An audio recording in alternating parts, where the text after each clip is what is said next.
بسم اللہ الرحمن الرحیم۔ حضرت محمد بن یحییٰ بن حبان رحمہ اللہ بیان کرتے ہیں، میں نے عبید اللہ بن عبداللہ بن عمر سے کہا کہ تم نے عبداللہ بن عمر رضی اللہ تعالیٰ عنہ کو ہر نماز کے لیے وضو کرتے ہوئے دیکھا ہے، قطع نظر اس کے کہ وہ پہلے ہی باوضو تھے یا بے وضو۔ نیز انہوں نے یہ مسئلہ کہاں سے لیا ہے؟ انہوں نے کہا اسماء بنت زید بنت خطاب نے انہیں حدیث بیان کی کہ عبداللہ بن حنظلہ بن ابی عامر الغسیل نے انہیں حدیث بیان کی ہے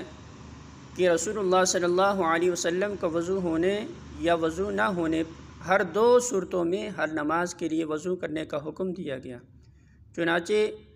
جب رسول اللہ صلی اللہ علیہ وسلم پر یہ گراں گزرا تو آپ کو ہر نماز کے وقت مسواک کرنے کا حکم دیا گیا اور وضو کا حکم ختم کر دیا گیا، البتہ وضو نہ ہونے کی صورت میں وضو کرنے کا حکم باقی رہا۔ راوی بیان کرتے ہیں عبداللہ